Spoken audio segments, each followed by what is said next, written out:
Existential Kink by Carolyn Elliott. Visualizing, praying, affirming, spellcasting, making vision board collages, creating sigils, charging crystals, doing loving kindness meditation. All of these are well-known, time-tested, and effective ways of coagulating, manifesting, as it were, a new reality into existence. The only hitch is that the brighter we turn up the lights, the darker the shadows become. All of the aforementioned popular vibration-raising practices have a way of brightening the light in our being, which tends to intensify and sharpen the presence of our latent darkness. So if one has not done solved processes on the underlying unconscious shadow patterns, desires, qualities, and beliefs that created sucky situations in your life to begin with, then all the visualizing and affirming in the world can only bring you shells of outwardly changed circumstances, sans genuinely satisfying fulfillment. Perhaps the shallowness has been your experience, as it was with mine, with your previous attempts at manifestation. If one has not done sufficient solve, one is likely to become frustrated and lose enthusiasm, if one is anything like me, for magic and manifestation when results do not turn out as hoped. Existential Kink will bring you in touch with the solve part of the equation, the dissolving, the uncovering, and ultimately the embracing of your kinky ass shadow. What is your existential kink? Have you met your shadow? You see, when a person does not know how to become conscious of their own vast unconscious, and most people haven't the faintest idea of how to do this, they tend to be controlled by it, meaning their lives are dominated and limited by stubborn and painful patterns kept in motion by the disowned unconscious desires, which is something that no amount of visualizing or affirming can fix.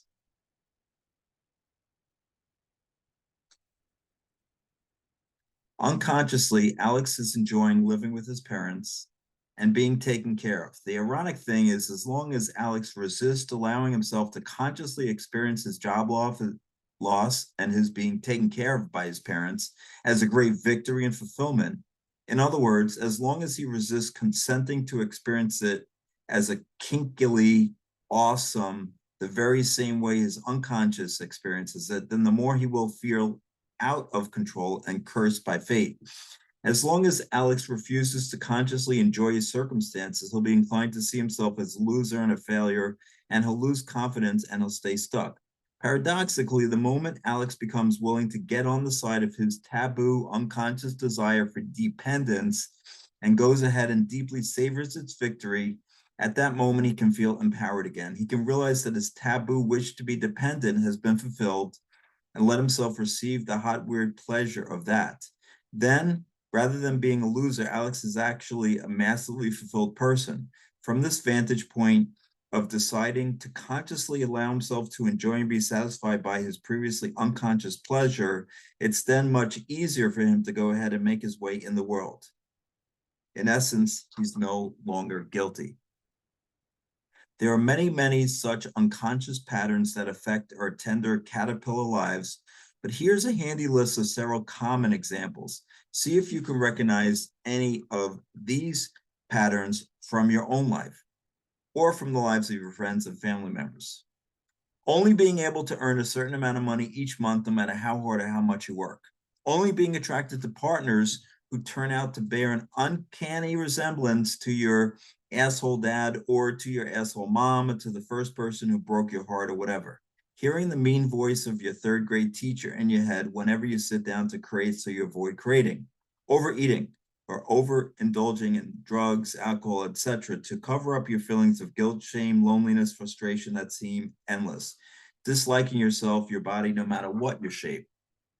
Let me give you an example. Most of us have grown up in a society that exalts wealth, and we have disowned and denied the other side of the polarity, a love of scarcity. In doing so, we make our love of scarcity unconscious, and thus scarcity synchronistically shows up in our lives until we consciously, deliberately, insanely, shamelessly love it. The great work involves making the unconscious conscious and thus changing the locus of our agency and taking care of our own fate. To change the locus of our agency means to stop aligning yourself with your ego's one-sided choices. The ego tends to want only what it labels the good stuff, and to instead align yourself with the kinkier, more adventurous choices of the underlying. The 7 axioms of existential kink. This lesson includes having is evidence of wanting. We have a choice as to whether we experience sensation as pleasure or pain. It's possible to get off on every stroke, and every happening in life is a stroke. The degree of being turned off or turned on is a fact of approval. Desire evolves through fulfillment, not denial and repression. Shame is the magic killer. The truth is sensational. Gently allow yourself to get in touch with the part of yourself that actually passionately enjoys the feelings and emotions associated with your don't like situation. This step of the existential kink meditation process is to take some time to gently, vulnerable, allow yourself to get in touch with the previously unconscious kinky part of you that enjoys this don't like situation. Consider that fear or aversion and desire always go hand in hand. It's impossible to desire something without also fearing it a bit, and it's impossible to fear and dislike something without also desiring it. Your enjoyment might be sadistic or it might be masochistic. It's honestly hard to tell the two apart when it's something you're doing to yourself. Try experimenting with both angles. Remember, having is evidence of wanting. If there's a situation or a feeling that's present in your life, no matter how awful it is, it's present with you not because it's true or real, but because some part of this vast, strange, kinky self that you are finds it fascinating, compelling, and beautiful. Get on the side of your shadow, your previously unconscious sense of desire, curiosity, enjoyment, and deliberately, consciously, humbly allow yourself to receive, feel grateful for, and get off on the situation your conscious so brilliantly created. This part of the existential kink process is crucial. Until you deliberately let your unconscious self fully receive and enjoy and delight in the situation and emotions she's creating, that situation will just hang around and stay the same. The scarcity, romantic rejection, self-hatred will stay there because your unconscious will keep enjoying what she enjoys. Why? Because you haven't consciously given her the freedom to shamelessly receive and experience the fulfillment of her desire, to receive and delight in all the bloody, operatic, nasty, spectacular fulfillment of her perfectly reasonable enjoyment of scarcity, romantic rejection, self-hatred, etc. It is through gratitude, deep receiving, and orgasmically enjoying the result you've already created unconsciously that you make space for your conscious and unconscious mind to sexually, magically merge, fertilize each other, and eventually give birth to a new upward spiral of positive synchronicity in your life. In this moment of the conscious mind, humbly bowing to the desires of the unconscious, your conscious mind and your unconscious mind can finally meet. In this moment of meeting, your unconscious becomes fertilized with the inspirations and ideals of your conscious mind. Your conscious mind befriends your previously unconscious pleasures, and your unconscious mind reciprocates. You can experiment with EK statements like, this unconscious enjoyment matters just as much as any other enjoyment in my life. My enjoyment of this up stuff is just as worthwhile and important as my enjoyment of sunshine and roses. I honor this desire. I respect it. I'm allowed to enjoy this exactly as much as I do. I embrace and receive these sensations. I'm willing to feel the depth of my love for this. I'm open to feeling wild, insane gratitude and excitement about these sensations and this situation. The truth is you're allowed to experience bliss all the time, whether you're lying in a gutter, getting yelled at by your boss, getting ignored by your date, whatever. Your unwillingness to let yourself have big, fat, happy pleasure until you get the good thing is the very essence of sadomasochistic self-denial. Starting to see how this works? Except there's no reason to pursue this desire. Write it down in your journal. I have a kinky, weird, effed up desire to blank, and I'm going to do it just because I'm a nasty freak like that. So you're deciding out of sheer absurdity to go after it with full gleeful, insane zeal. It's your own freaky little thing. Want what you want just because you want it. If the pursuit of what you want is challenging or takes you far out of your comfort zone, as big desires tend to do, great. Savor all that exquisite discomfort, because again, your desire is just your own little sadomasochistic trip and nothing else really. Do existential kink on both the pain of pursuing your desire and the pain of not already having it. The pain of your current don't like situation of not having the new boyfriend or the completed novel or the cash or the liberation of all sentient beings. I really just dare you to cherish both kinds of pain. I really just dare you to cherish both kinds of pain as they're equally wonderful. At the end of 3 months, if you're stayed focused on pursuing your reasonless desire, you will have your vastly more together than it is right now. At such a juncture, either decide to keep pursuing the same reasonless desire or choose a new one. It just doesn't matter. Instructions for deepest fear inventory. To do deepest fear inventory, write at the top of a sheet of paper. And yes, it's important that you write it on paper rather than on a computer, because you're going to tear this paper up into little bits. Dear God, universe, great behemoth, however you like to address divinity, I hate and resent having blank. Fill in the blank with what you claim to want. Or I absolutely refuse to have blank. Again, fill in the blank with what you claim to want, because I have deep fear that I rapidly write out at least 20 fears associated with your resentment of refusal of the thing you claim to want. Conclude with a prayer requesting the removal of these fears. You can find an example stated below. After you've written out your deepest fear inventory, read it out loud to another person. It's cool if you can do this with a friend or partner interested in doing the practice with you. Upon listening to your inventory, the other person should just say, thank you for your honesty. And then you say, thank you for listening. And you rip the damn thing up into little pieces and throw it away. No holding on to it to refer to later. Just rip up those fears and banish them.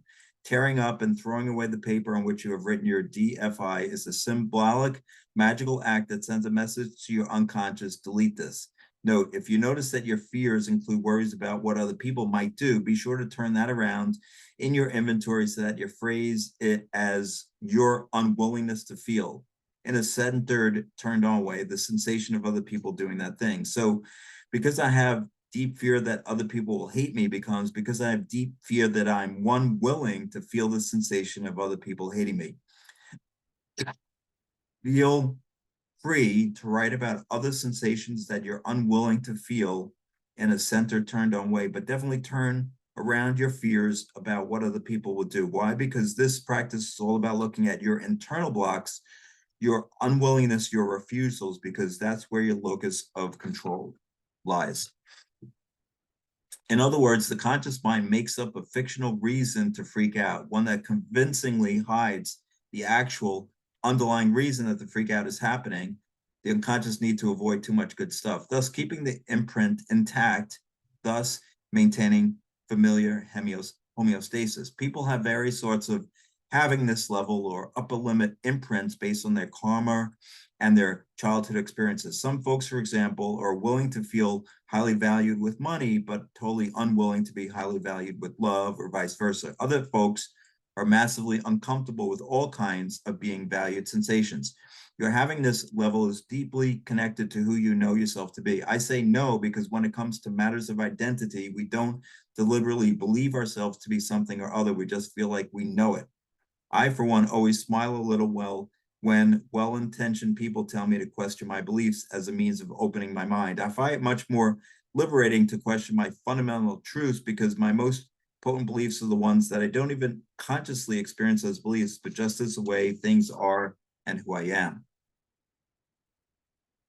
We humans tend to fiercely defend our identity as being somehow separate and lacking, and feel deeply suspicious of any set of circumstances that would dare hint that we're actually whole and wondrous. By imagining myself being paid staggering sums for my work, I practiced being willing to experience the sensations of being highly valued. And then I discovered something even more odd. As I consciously, deliberately got off of my scarcity kink and practiced growing my having this level, I felt fulfilled. And I simply lost my kinky hunger for scarcity, poverty, and humiliation. It just left. I lost my ability to take my empty bank account personally. My poverty no longer felt remotely relevant to me anymore, either as a kink or as a sorrow. Instead, I would think about being paid a staggering sum for my coaching and it no longer felt impossible or intimidating. Rather, it felt hot.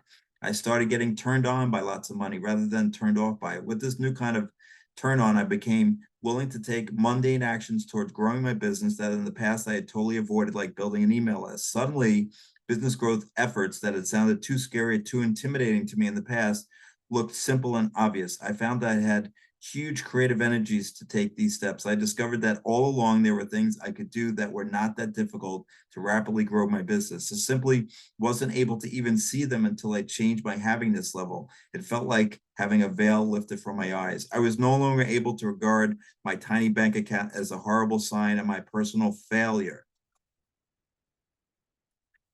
mixed with how much the world hated me. Instead, it was quite obvious to me that my low funds were a deliberate, entertaining, adorable choice of my own inmost soul, the inner divine wholeness that Jung called the self with a capital S. A few months into this, I started bringing in $10,000 a month rather than $2,000. As within, so without, my whole world and horizon of possibility changed. I still didn't have fabulous connections, but as I expanded my havingness level, I became willing to feel intense sensations about myself on the lawn in conversations with potential clients in ways that I previously had not been willing to do. And I became attractive to a different kind of client, successful entrepreneurs who themselves had a higher havingness level around money began to gravitate to me. My creativity flowed much more potently after I accepted and integrated my shadowy desire for scarcity and lack. So I took the business building steps that I previously felt unworthy of taking, and then my outward condition changed drastically. Wow. It's hard to overstate my initial and outgoing excitement at realizing that the fundamental dictum of magic, as above, so below, was true, and that inner states can indeed provoke miraculous changes in their outer conditions. This was extra exciting to me because even though I had always revered magic by listening to the mainstream law of attraction crowd and their insistence that it's possible to get what you desire, just through visualizing and affirming it, I had begun to feel that fear that magic was BS. Why? Because the law of attraction ideas always seemed a little, well, how do I say this diplomatically, extremely stupid to me, but I could never put my finger on exactly why. So I invite you to spend some days or weeks really getting off on and relishing in the scarcity that you've already consciously created. After you've done that for a while, to the point you really get on a tangible electrical level that you are indeed a glorious cosmic pain slut, or that your scary pauper scene is effing awesome, not to mention aesthetically in point, then I suggest you brainstorm about some actions you can take to increase your income and improve your financial situation. I promise you, your creativity in this manner will be much improved after you've given yourself some time to lap up the forbidden fruits of your freaky financial torture scene. Now make a rejection game out of your actions. The game is to do 30 iterations of your chosen action and get as many rejections along the way as you can. Let's say you're job hunting. Your game is to go apply for 30 jobs that would be a big improvement on your last one and to get rejected as many times as possible. Or maybe you're a consultant. Your game is to have 30 conversations with prospective clients at double your old rates and to rack up as many no's as you can. Or perhaps you're an entrepreneur with a new app. Your game is to have 30 meetings with potential investors and see how many times you can get shot down. You get the idea. One action, 30 iterations, as many rejections as possible, go.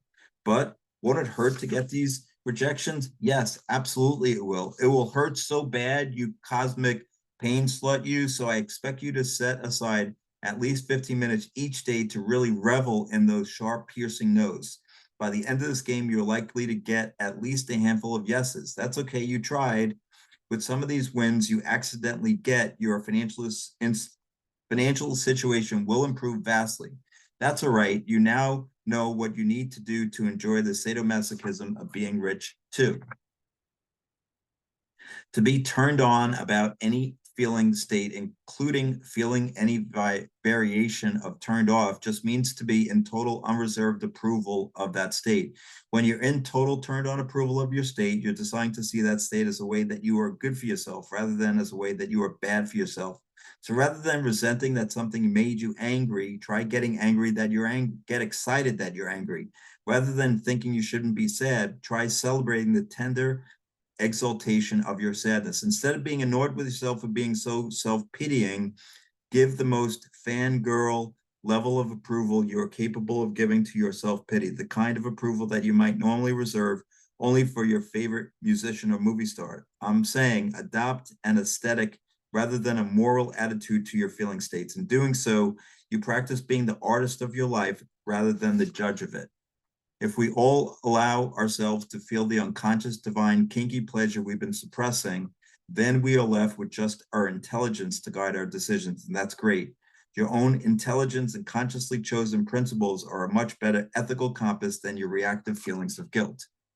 So when we perceive ourselves in an unhappy fashion, it's a guarantee we will eventually unconsciously project that same perception of badness or wrongness onto our loved ones.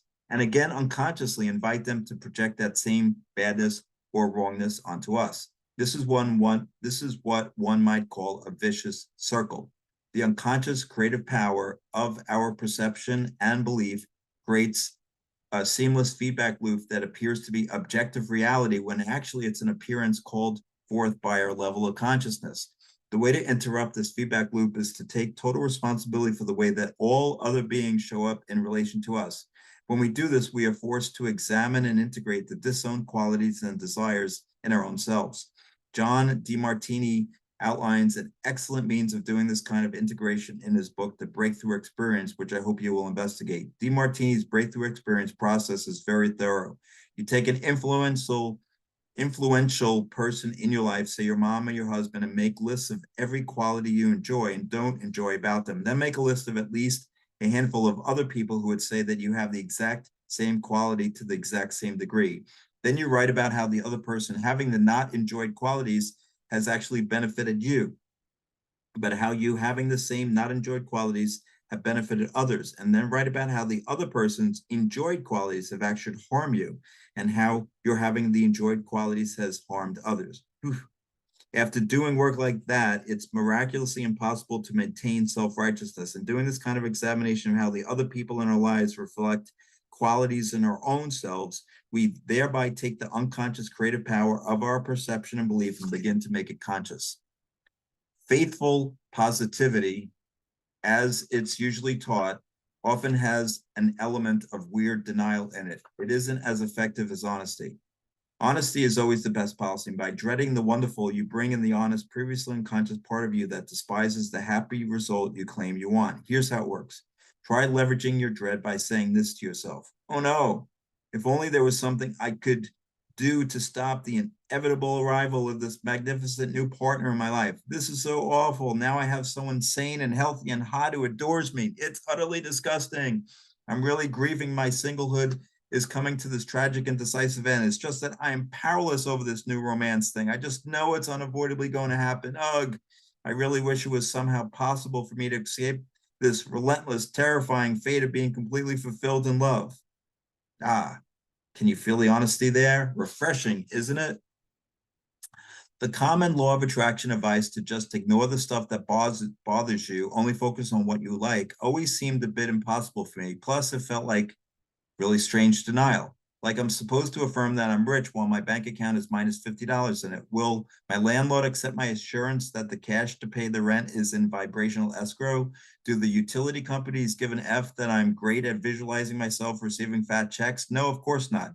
And this piece of the law of attraction practice always struck me as dishonest and dissatisfying. Existential kink is a way of deeply shifting your emotional vibration permanently in a way that uses profound self-honesty instead of weirdo denial. If you were meditating on the don't like situation in your life, only to focus on how really, truly awful and impossible they are and how much you personally suck for having them in your life, then yes, that would indeed be dwelling on the negative, wallowing in it even, expanding those feelings of misery and self-pity, and that would be no bueno. But if you're bringing a don't like situation to mind in order to practice giving yourself deep permission to feel hot, nasty, electric joy about it, well, then that's quite a bit different, isn't it? Because in this latter scenario, you aren't wallowing in negativity, you're wallowing in hot electric bliss. And bliss is a pretty damn high vibration emotion, wouldn't you say? So speaking in law of attraction terms, existential kink is actually an immensely useful tool for getting into emotional states that are very conducive to positive manifestation.